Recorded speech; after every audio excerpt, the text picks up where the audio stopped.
Good night, sweetie. said the colt's mother. Sleep tight. And don't let the bedbugs bite. Finished the colt's father with a grin, before he was batted on the shoulder by his wife. The colt's mother hovered over the bed to kiss her child atop the head, the thick covers pulled right under his chin. You get some sleep now, and we'll be back before you know it. Your father and I will be at a friend's house just up the street. The colt nodded along, feigning sleepiness, stretching out his jaw in a yawn as he blinked heavily. Okay, The colt said, have a good time. We will. said his mother. Sleep well now. His father smiled again. And remember what I said about those bedbugs, bud. He snapped his teeth together playfully. They bite. Now the colt's mother did more than tap his father's shoulder. It made him wince, before he laughed. The door to the colt's room shut tight, and he was swallowed whole by the darkness. The only light in the room was coming from the small nightlight in the corner, nothing more than just a candle held in a painted glass jar. The colt rested his head against the pillow, waiting for sounds he knew so well. Hooves against wood, his parents on the stairs, the tinkling of metal, his father's fishing his keys out of the bowl. A tight snap and a clink, the front door closed and the lock spun. And then nothing, and a whole lot more nothing. And just when the a lot more nothing was about to turn into even more nothing, the colt in the bed swept aside his covers and dashed from the room, taking the stairs two at a time. He hummed to himself as he slid across the kitchen linoleum, breaking into a whistle as he unended the cookie jar on the counter and went to work determining how many heart-shaped sugar cookies you could snatch without getting caught. He thought 2 was too little. 4 was too much. So he settled on 3 and chased them down with a long pull from the jug of milk in the fridge. Contentedly he sighed as he wiped the milk from his lips and began to clean up. Then he smiled, as his father would sometimes smile at the dinner table after he thought of something funny in his head that he wouldn't dare mutter in front of his mother. A little harmless fun. The colt's father would tell him later, with the mother safely in the other room. And that's exactly what the colt was doing that particular night alone, having himself a little harmful fun.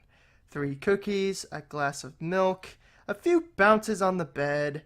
It's not like the colt's stuffed animals were about to rat him out to his parents. 1 jump, then 2. On the 3rd bounce, the colt landed on a pillow and rolled off of it, giggling as he went. The springs in the mattress creaked and groaned. The headboard lightly tapped against the wall in a steady rhythm. The colt might have not even noticed the open window, if not the thin layer of sweat on his forehead, all at once chilled by the night air's cool touch. Had that window always been open? He thought, but for the life of him couldn't remember. He'd been so preoccupied until now, mentally hurrying his parents along, faster and faster, please, looking forward to extra cookies and milk and the simple freedom that came with being able to make all this noise he wanted in the house for an hour or... Ow! said his bed suddenly, and the colt stopped jumping up and down at once.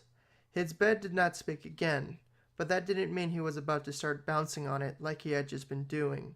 With a tiny gulp, he climbed off the mattress to stand near the door. He had to make sure to leave the door open, in case his parents came home much earlier than planned, and he had to unexpectedly dive back into bed. He turned back to face his dimly lit bedroom.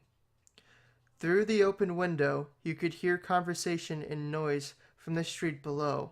It sounded like at least half a dozen ponies in middle garb charting in all directions, barking orders left and right, one voice straining to be heard above another.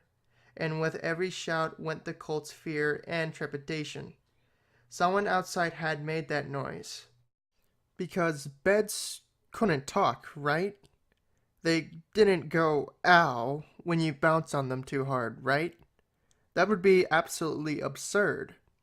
But what about the things that lived underneath beds? The Colt used a badminton racket he had received for his birthday to carefully and, most of all, quietly stick it under the bit of the blanket hanging off of his bed. Then, like some magical reveal, he wiped it upward. The Colt yelped, but it was a short one. No terrifying monster lay in wait for him. No sharp claws. No 16 unblinking eyes. No ruby red lips or bony joints or scabby knees. But there was something under his bed that hadn't been there before. The Colt was sure of it. It was a teddy bear, a great big one that looked even larger than the Colt, its button nose mashed into the underside of the bed frame as it aimlessly stared upward. Had the Colt forgotten about its existence entirely? That seemed rather unlikely. It was just earlier today that he had been searching around this very same room for that extra gold bit he just knew he couldn't find. So had his parents stuck it down there? He wondered, as a surprise for him to find? Or for next year's birthday? Perhaps, but wasn't that still 5 months away? He thought on that, and as he did, he reached to the bedside table to turn on the lantern there. Then he dropped it right back down with a loud clank once he glanced back under the bed. The large teddy bear was staring at him now, its head laying flat against the floor in his direction. Its black button eyes sharply glinted in the harsh lantern light.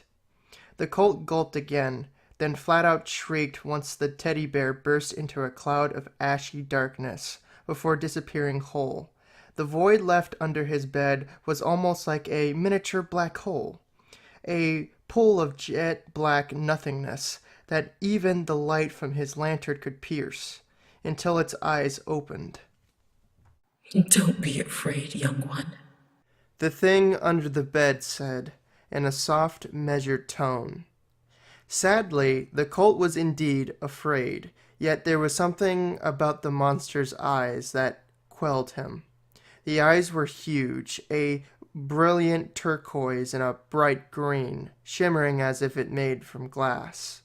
Just staring at them felt like being in a small shadow pool.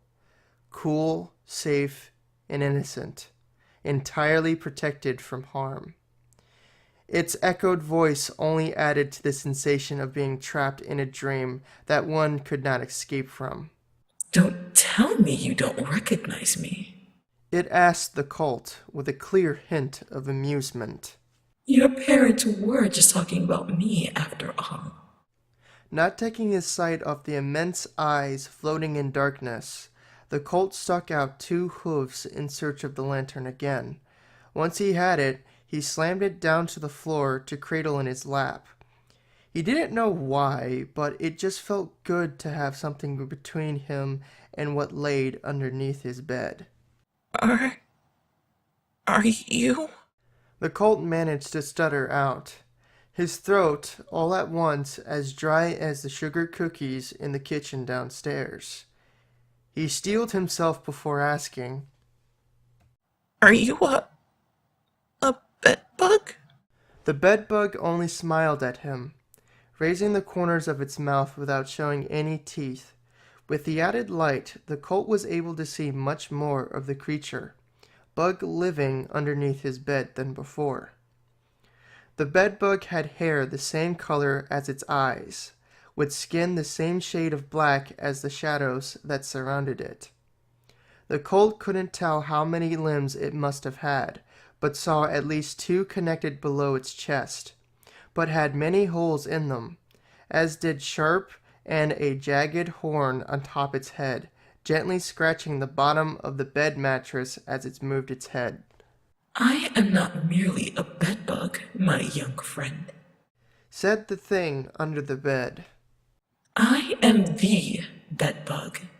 The very last of my kind, in fact. The colt didn't know if he was supposed to be astonished or just sad, so he simply shook his head up and down in a spastic manner. He gulped again. His throat remained parched. Okay. Said the colt. I'm really not sure if I should be talking to you, though. My parents left in. Good night. Sleep tight. The bedbug spoke, as if only to itself. Don't let the bedbugs bite. Then its haunting eyes focused on the colt again. Do you know the rest? Truth be told, the colt did not. That was as far as his parents ever got. He was about to explain exactly that when... Wake up bright in the morning light. To do what's right with all your might. The bedbug smiled at him again, seemingly careful to keep its teeth hidden. Rather pretty, isn't it? The colt nodded. He thought he agreed to basically anything the bedbug would say to him by this point. Do I get a gift? He asked suddenly, surprising even himself by the odd question. The bedbug raised a thin brow. Is the pleasure of my company not enough? The colt held tighter to the lantern on the floor. Oh, I just meant... Are you kinda like the Tooth Fairy? The Tooth Fairy? Said the bedbug, chuckling deep within its throat. My child. The Tooth Fairy and I are more than different. While she works in the world above the bed, I work below, in the shadows, among the dust bunnies and all things lost and forgotten. The bedbug absently flicked at a marble that sat near its forelegs. When it did, something small and metallic jingled behind it. It sounded like there might have been a whole lot more of them back there, too. As the bedbug, It continued happily. I see to it that all ponies in the land do, in fact, have themselves a good night. And do indeed sleep tight, because you know what happens when the bedbug visits you and finds you not fast asleep. When it finds you wide awake and instead bouncing atop its head. The colt couldn't find any proper response. All his attention had been stolen by the numerous sharp fangs inside the bedbug's smiling maw. It had finally displayed its teeth for him, and it was terrible. We bite, Said the bedbug with a sharp clamp of its teeth each time it spoke. and we tear, and we rip, and we gulp, and then we wake up bright in the morning light, with our bellies stuffed with just enough. The door downstairs clicked and pushed inward. The sudden noise, accompanied by the wildly cackling creature before him, finally seemed enough to get the colt to his hooves and out into the hallway. As he trotted down the stairs, 3 at a time now, the bedbug's mad laughter hurriedly died away until he couldn't hear it at all. His father hadn't even begun searching for the gift they'd forgotten to take before his son attacked his leg and rushed both parents up the stairs. As they went, the colt's speech was nothing more than gibberish mixed with tiny intakes of air. Bedbug! Under bed! It bites it! Happy with yourself? What did I tell you about all that bedbug nonsense? Said the mother. Now look what you've done to him. The father rolled his eyes, carrying the colt on his back, up the stairs. The colt only rambled on. His parents had to understand what they were up against. Its teeth were huge, and it said that they bite and tear and gulp and... The colt's words fell away like a sandcastle hit with a tidal wave. There was little more than a candy wrappers and a broken toy left to be found underneath his bed. Following that, he made his father search inside his closet and even behind the headboard. See? No bed bugs. Said the colt's father. They aren't real, son. It's just something ponies say before they go to bed sometimes. A silly rhyme is all. The colt could only nod, rather glum and unsure. Had he actually imagined it? Hesitantly, he turned to his bedroom window and found it shut tight, as if it had never been left open at all. Again, the colt laid still in his bed, listening for the sounds of absolutely anything at all. Only now was he sullenly concentrated on the act of sleep and nothing else. The hooves gripping his covers, aching from strain. His eyes shut so tight he was seeing spots, yet he budged not to inch, nor dare whisper a word, even when the bedbug hovered over his heated head. You've returned. It whispered so softly that the colt was almost sure it had came from his thoughts. Well then, sweet child, to you I say, good night. Sleep tight. And don't give me reason to return. The bedbug then carefully planted a single kiss atop his head. The colt gripped his covers even tighter than before, sure it was all some trick to get him to open his eyes, or speak. Again, the colt heard something small and metallic jingle happily away in the darkness. Thousands of them, perhaps. It was only when his window suddenly slammed shut that he jolted out of bed and scrambled to find his lantern again. He flicked it on and found only himself in the room. Again he searched under his bed with the aid of his badminton racket. He stared in amazement at the 10 gold bits bearing the princess likeness left there, standing in a neat, tidy column. Without another thought, the colt scooped them up and hid them away in his sock drawer and right near the back where his parents couldn't search.